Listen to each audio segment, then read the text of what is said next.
This is a perfect example of what it looks like when there's an issue with a brake. I usually use a straight line on the chassis just as a reference point, and this will give you a pretty good indicator really quickly. If you look at this slack adjuster, it's not touching the line of the tank. But then you look at this slack adjuster, it is touching the line of the air tank. That tells me this push rod is much further forward than this push rod. It could be one of three things. If you had a brake chamber recently replaced in this area, it's possible they did not cut the push rod, which would give you that overextended look. This angle cannot be less than 90 degrees with the brakes applied, and currently the brakes are applied. You also could have a frozen S-cam bushing that's not allowing the slack adjuster to adjust, or the slack adjuster itself could be worn. We're going to go underneath so we can have a closer look and figure out what's going on.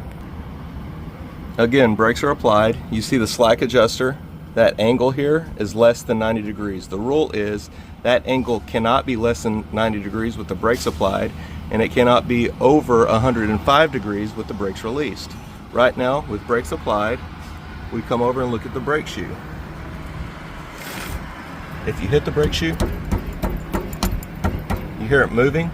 That tells me the brakes are applied, and this brake shoe is not applying pressure to the drum, which means this location would not have any brakes.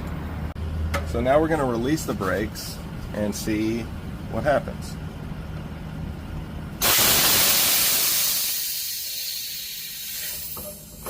We've released the brakes and we're going to hit the front of the push rod.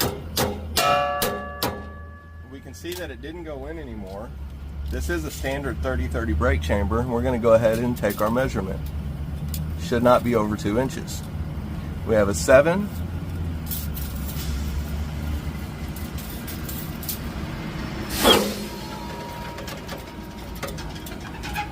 nine and a half, or 9 5/8. So that's well beyond the limit allowed of 2 inches. It's at 2 5/8, which is over the max stroke of that brake chamber.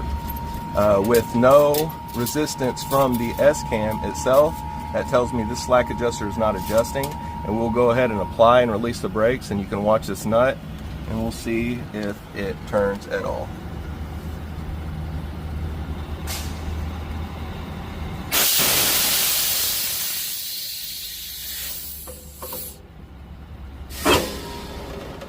As you can see, it is fully traveling, and that adjustment nut is not turning, telling me that the slack adjuster is worn and will need to be replaced. Another telltale sign, you can look at the brake shoe and you see how far it is off the drum. If you ever get under a chassis and you've got your brakes released and you see that the brake shoe is that far off the drum, that tells you that there's an issue with that location and it needs to be diagnosed. See this side how it's much closer?